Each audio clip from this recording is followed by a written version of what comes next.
We've come a long way since our ancestral days of butting ahead of one another to get what we want. Yes, today things are a lot more refined than they once were. We're not savages. We queue in an orderly fashion and wait our turn. Queuing may seem like a rather basic concept that doesn't warrant a video. You want something, you wait in line, you get it. But if you dig a little deeper, there's plenty to discuss. For the first part of this video, I want to focus on what I like to call queue analysis. This essentially means scrutinizing a queue to see what you're working with.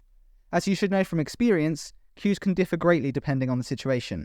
For example, queues at bus stops, bars, and supermarkets all tend to function rather differently. Starting with bus stops, you can expect almost anything. If there's not too many people, there may be no queue at all. If it's fairly busy, you'll likely experience a standard queue, and if it's super packed, you may get the dreaded queue split. With respect to no queues, your strategy depends on when you arrive. If you rock up first, you're in the clear and can hop right on the bus. However, if you're late to the party and there are people aimlessly waiting with no structure, you're kind of stuck. You can't try to create a queue as you don't know who the right person is to stand behind. With multiple buses arriving at your stop, it's like throwing a dart at a dartboard while blindfolded. Besides, you might come off as being a little weird. Therefore, the best course of action is to hang back and awkwardly wait for those who arrived earlier to get on ahead of you. Some of the geezers waiting are prehistoric, so give them a chance to get up and moving. On the other side of things, when bus stops are busy, they can be some of the most challenging queues to traverse. Quite often, you'll see the dreaded queue split, when one queue splits into two. The fundamental problem with these queues is that the second one has no merit. It's formed by a lazy person who doesn't want to go to the back of the original queue. As such, everyone in the original queue has the right to go on ahead of that person who started the second one. Of course, things get confusing later when people join both. You could consider the second queue joiners innocent, simply caught up in the instigator's rudeness. But we all know their game. Buses only require one queue lane, and they're trying to cheat the system just like the first person did. They'll get no sympathy from me. I'm afraid things only get worse from here for bus stops. You see, queues are founded on the idea that everyone gets what they came for. It's simply a matter of waiting. However, in scenarios when the resource is limited, i.e. spaces on a bus, queues break down pretty darn quickly. This means you'll need to situate yourself in a prime position to get on the bus. Now, you can't simply push the weak out of your way.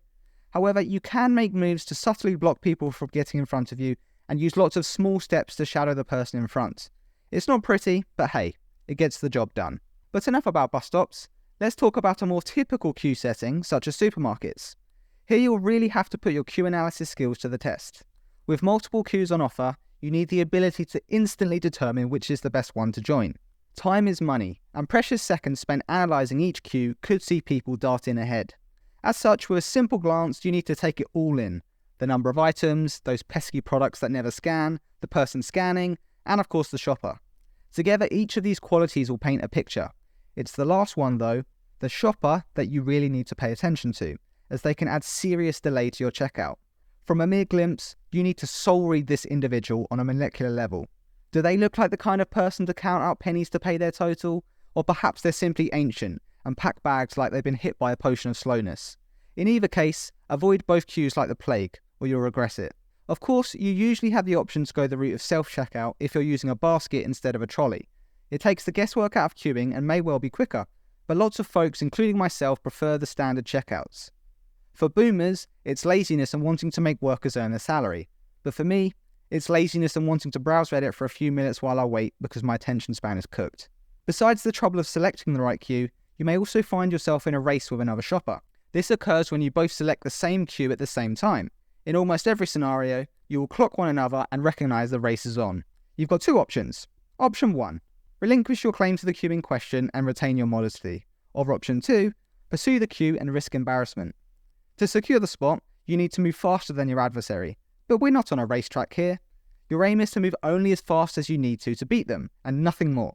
The trouble is, if you both refuse to give up the chase, it gets increasingly quick to the point of ridiculousness. I recommend avoiding such supermarket showdowns at all costs. The last thing you want is to create a scene. You're both civilised folk and wouldn't stoop to such lows. Hey, that's my goddamn spot. I saw it first. Speaking of uncivilised folks, we're on to section 2, queue cutters. These heinous individuals bypass the respectable and patient queuers by cutting in line so they don't have to wait. But just like how energy can't be created, neither can a queue space within a queue. It simply goes to the back. Therefore, cutters are trying to create a space out of thin air which is impossible. They're the lowest of the low. If we were back in medieval times, these people would be lynched for such blatant rudeness. Unfortunately though, such punishments don't fly today, so we just have to deal with them in our own way. This usually involves calling them out in a public display of shame. The thing is, some people are so deplorable they don't even care. Any demographic can be a queue cutter, however there are certainly tendencies. I went on a cruise this year around the Mediterranean, and let me tell you, Italy may be decent at football, but these guys can't queue to save their lives. As a Brit, having people push in front of me was mighty frustrating, but as the gentleman I am, I recognised it's simply not as big a part of their culture, so I resisted the urge to suplex queue cutters on their head, and I urge you to do the same. While they're just awful, there is a subgroup which is far better. Let me present the polite queue cutters.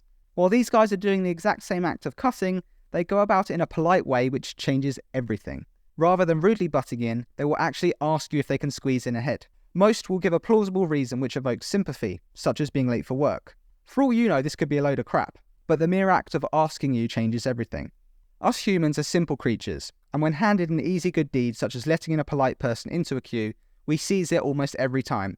We feel good, they feel good, the only ones who suffer are the countless people behind you. But who cares about them, right? So we've established that queue cutting is a serious problem when people don't ask. But what is the reaction when someone cuts in? Well, it depends on the crowd. Sometimes people will seethe with rage in silence, other times folks will talk smack about them to whoever will listen. However, if you cut, you always have to be ready for confrontation. If enough people clock your snaky play, you're gonna get challenged. It's best to go about it all sneaky-like, so that nobody sees you. Yet in practice, this is almost impossible. A better strategy is to cut in with a group of people as you are less likely to be confronted. To quote a wise individual, queue cutters apart weak, queue cutters together strong.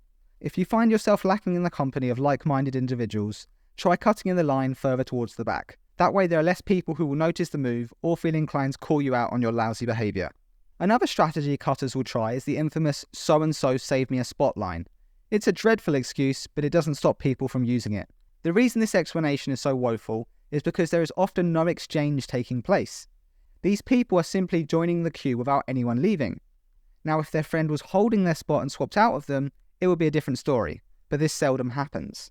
At least standard queue cutters know what they are. They embrace their horridness. Yet these guys try to claim what they are not, an honest queuer. And if there's anything I hate, it's an imposter. Get out of here with that weak sauce. I see you for what you are. So what have we learnt when it comes to queuing? While it's founded on fairness and civility, there will always be people that try to cheat the system.